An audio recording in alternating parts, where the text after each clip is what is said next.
Hello everybody, happy Thursday. Welcome to Lunchtime Live. I am Pia with Stitches and Scraps, and this is my weekly Lunchtime Live broadcast. For those of you who are new, Lunchtime Live is basically my online version of the newsletter, and then at the end I do a quick demo or tutorial, but quick, not like a full-blown tutorial. And today's demo, I'm going to show you a couple different alternative ways to make a half double crochet two together, which is a half double crochet decrease, so that it is smoother and less bulky than a traditional half double crochet decrease. But first, I want to get through showing you some of the new stuff that's going on the site, because it's been a busy week and I have lots to tell you about. So first of all, the new pattern on the site is Dorothy's Square. This is Dorothy's Square. It is a knit blanket square for the KAL corner Sweet Summer Baby Blanket Knit Along. Now, all of these things that I mentioned, the pattern, the knit along, anything that I talk about, if you want the link to it so you can go check it out, look in the description on this video and you'll see a link to a blog post. In that blog post, I've listed all of these things that I'm going to be talking about, and I have links to all of them. So if you want more information on anything I mentioned, go into that blog post and you'll see all of that. Good morning, Beth. How are you? Everybody say, in fact, I'm going to type it in here. Everybody say hi. Say hi so I know you're here. Love to chat. Okay, there we go. Now hopefully everybody will say hi when they come on.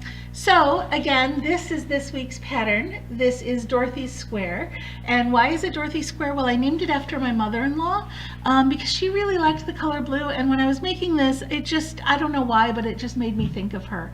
So I want to show you a close-up on this if I can, to show you the different textures.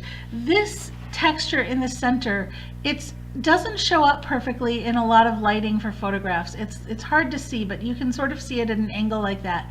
It is seersucker stitch.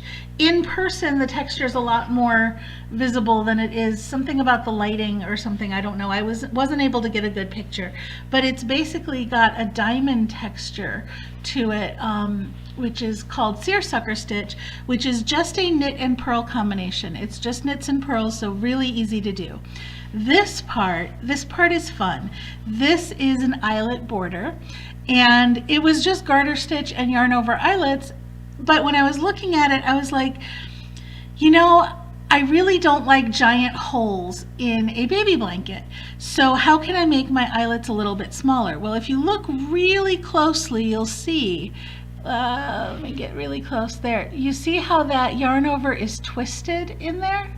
That's because I worked it through the back loop to make twisted eyelets.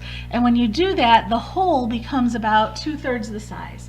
So it is a twisted eyelet edging, and then this border is made with they're 1/1 cables. You take one stitch and cross it over the other, but the easy way to refer to it is a left cross stitch. This is the same stitch I used in a knit hat called Swirling Snowflakes, but in that one I moved them. Like I did one here and then I did the next one here and the next one here, so you've got this swirl of cables that kind of swirled around it. But on this one I did them in a column, so you get these nice little columns, and that is Dorothy's Square, all of that. So that is for the knit along that just started. This is the first pattern in the knit along.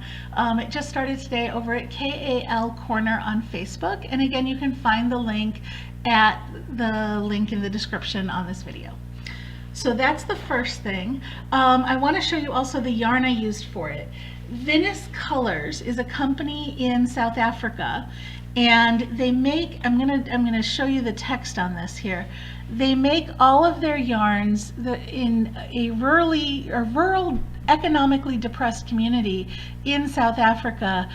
This is a women-owned company, and it's all women who work there, I believe, and they all hand dye the yarns right there. So it's a great company to support, and it's my first time working with their yarns. They sent over so much yarn, you guys. I'm gonna have so much more to make with this.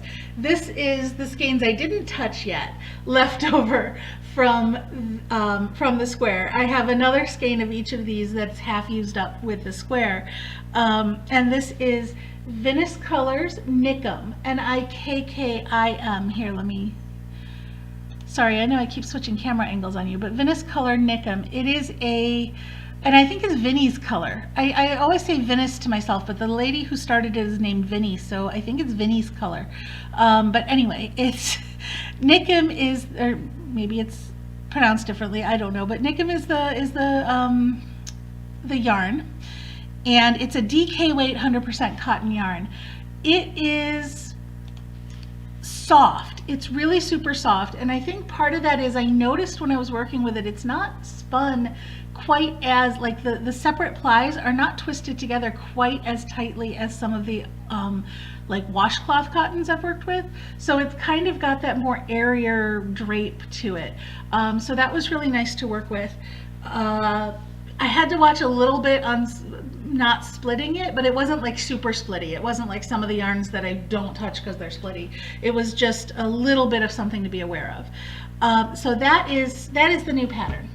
So what else is going on? I have, oh, I did put up that post with the 20 baby patterns, not blankets, everything but blankets. So this square's for a blanket. And then on the roundup post that I posted, it's 20 patterns for baby that are not blankets. So it's got bibs and booties and sweaters and hats and all that other stuff that's fun to make, because I don't know about you, but I have a stash of baby gifts. So when somebody I know is having a baby, I don't have to rush to make something specific. I can go through the stash and find just the right thing for them. So much easier. So summer is when I like to build up my baby gift stash. So that roundup is there, lots of patterns to choose from. I've also done a tutorial on a single crochet two together, which should have been posted, I believe, on Saturday of last week. So that should be up there as well. Today we're going to do the half double crochet two together. And that's it for this week. So coming up for next week, I'm going to do a left cross tutorial for the cables that were in the border here.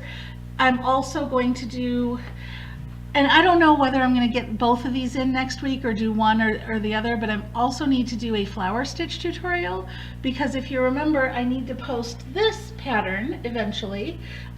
Probably again, not next week. This will probably be the week after, but I'll do a flower stitch tutorial for this starflower doily, which is currently being tested right now.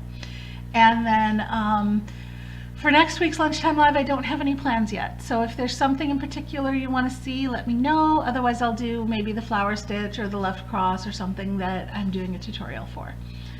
Okay. Oh, one more thing I want to tell you about. The bonfire fundraiser for CGOA. Okay, so this sweatshirt came from the first bonfire CGOA fundraiser. It says United by Crochet. Oops, and there's yarn stuck to it. This shirt is from the second fundraiser, and this one says, Crochet helps me unwind. It looks like, because these have been super popular, it looks like we're going to be doing these fundraisers over at Bonfire probably a few times a year, maybe. I don't know if they're doing it annually or quarterly, but it's been a popular fundraiser, and we have some people like me who are starting to collect the shirts.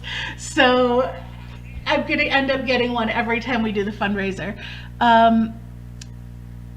Oh, Beth, you want to see the seersucker stitch that's in the middle of the square? Okay, I can do that. Next week I'll show the seersucker stitch. It's a simple knit and purl pattern. It's 8-row repeat, but I can show that. It's actually pretty easy. So Bonfire fundraiser. So this is for Crochet Guild of America. If you are not a Crochet Guild of America member, which Beth, I know you are, I totally recommend, I'm teasing Beth because she's actually the president of our local chapter, but I totally recommend joining if you are somebody who crochets. anybody who crochets, Crochet Guild has something for you. So that is this sweatshirt that I'm wearing. When the next bonfire fundraiser opens up, I will try to remind you so that you can get that shirt. We have a wonderful designer who's been designing these shirts, Andy Graves. She's also a crochet designer, and she's a beautiful illustrator. Oh my gosh, she draws so fantastically, and she has been the one designing these shirts. So when the next one comes out, I will let you know, and maybe you can start a collection with me. I feel weird, but all of my shirts are going to be CGOA in another year or so, I'm sure. Okay, so yes, that is all the old news, I promise. Now we can go on to the tutorial, the demo section. I want to talk to you a lot actually about half double crochet 2 together. So this is my swatch I've been carrying through for several Lunchtime Live demos now. You've got the cables, and we did some other stuff last time, but okay, I ripped it out, and now I've done a few rows of half double crochet. So suppose I'm working in half double crochet and I want to do a decrease. So the traditional way to do it, and I'm going to put several decreases across this row, so let's get one regular stitch in here, or 2, so that it's not at the end of the row. Okay, so the traditional way to do the half double crochet 2 together decrease is you start your half double crochet with your yarn over, insert your hook, pull up a loop, okay? And then you do the next one, yarn over, insert your hook, pull up a loop. And now look, you have 5 loops on your hook. When you pull through that, it is pretty bulky. Okay, I mean, it looks like a cluster or a puff stitch there. It is a bulky decrease. It sticks out a lot compared to the stitches around it. So one way that a lot of people do, and I actually have a full tutorial for this on the site, to avoid some of that bulk, is they eliminate one of the yarn overs. The stitch will tend to just slightly lean. It'll be bulkier in the direction away from the yarn over that you're eliminating. So that can help you if you're on the edges. You can make it lean one way or the other. But basically you either yarn over, insert your hook, pull up a loop, right? Then skip the next yarn over, insert your hook and pull up a loop. Now you only have 4 loops, and you can yarn over and pull through those. And it's a little bit less bulky than that one, right? Now this one I skipped the last yarn over, so it's weighted a little bit more towards the right. And so I think of it as leaning a bit to the right. I think it visually leans a little bit to the right. If I was to do it the other way, I could skip the first yarn over, pull up a loop, right? Then do the second yarn over like that, and then have those 4 loops, and now I feel like that visually leans a little bit more to the left. So either way, you can basically make it lean a little bit. You're taking away 1 yarn over from this bulk, right? Now I've got another way too. So let me get another stitch in between, and now in these 2, you guys may remember I showed you a almost invisible single crochet decrease where we went just into the front loops of both stitches like this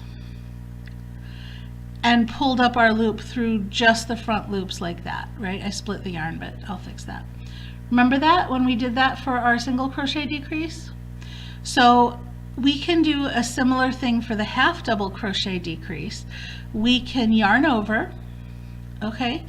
Insert your hook into the front loop only of the first stitch, and then into the front loop only of the second stitch. Notice that little twist I have to do to get it around there, okay? Now yarn over and pull up your loop through both of those front loops. All right, now we have just 3 loops, just like a regular half double crochet. Yarn over and pull through all 3. Let me do one more regular stitch, and then I'm going to show you the difference between these 3. So this is the traditional half double crochet 2 together, which had 5 loops in it, and it's pretty bulky, right? This is the somewhat more relaxed half double crochet 2 together. You can see it's not quite as bulky as that one because it only had 4 loops in it, right? And then this one that I've just started doing, this is an almost completely flat half double crochet 2 together, which has only 3 loops like a normal half double crochet, because we did that thing of working into the front loops only on that stitch. So let me do another row real quick, and then I'll show you that again. I want to get back to the same side of the fabric. If you want to know what they look like on the other side, here is the big bulky one, here's the slightly less bulky one, and here is that almost invisible one right there.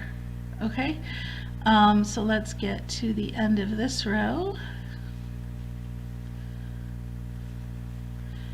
And come up here, we do a couple of stitches. All right, so let me show you that less bulky double crochet 2 or half double crochet 2 together again. So I'm going to do it over these 2 stitches because they don't have decreases under them. So I yarn over, okay, insert my hook under the front loop only of this stitch, and then under the front loop only of this stitch. You see that? Yarn over and pull up a loop. So I've pulled up my loop under both front loops here instead of under just one stitch.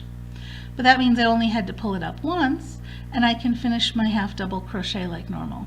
So this is the least bulky version that I've seen of a half double crochet decrease.